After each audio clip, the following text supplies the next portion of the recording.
اللہ تمہارے ابا کی حفاظت کرے گا۔ اس بیچ آپ یہ بھی فرماتے جا رہے تھے کہ قریش نے میرے ساتھ کوئی ایسا درویوہار نہ کیا جو مجھے ناگوار گزرا ہو، یہاں تک کہ ابو طالب کا دیہانت ہو گیا۔ اسی طرح کی لگاتار آنے والی پریشانیوں اور کٹھنائیوں کی وجہ سے اس سال کا نام عام الحزن یعنی غم کا سال پڑ گیا، اور یہ سال اتہاس میں اسی نام سے مشہور ہو گیا۔ حضرت سودا رضی اللہ عنہا سے شادی۔ اسی ورش سوال سن 10 نبوی میں رسول اللہ صلی اللہ علیہ وسلم نے حضرت سودا بنت جمع رضی اللہ عنہا سے شادی کی۔ یہ شروع کے دنوں میں ہی مسلمان ہو گئی تھی اور حبشہ کے دوسری ہجرت کے موقع پر ہجرت بھی کی تھی۔ ان کے شوہر کا نام سکران بن عمرو تھا، وہ بھی پرانے مسلمان تھے۔ حضرت سودا رضی اللہ عنہا نے انہی کے ساتھ حبشہ کی اور ہجرت کی تھی، لیکن وہ بھی حبشہ ہی میں، اور کہا جاتا ہے کہ مکہ واپس آ کر انتقال کر گئے۔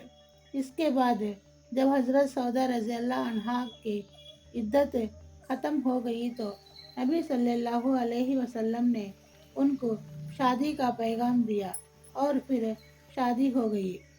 یہ حضرت خدیجہ رضی اللہ عنہا کی وفات کے بعد پہلی بیوی ہیں جن سے رسول اللہ صلی اللہ علیہ وسلم نے شادی کی۔ کچھ برسوں کے بعد انہوں نے اپنی باری حضرت عائشہ رضی اللہ عنہا کو دے دی تھی۔ السلام علیکم ورحمۃ اللہ وبرکاتہ۔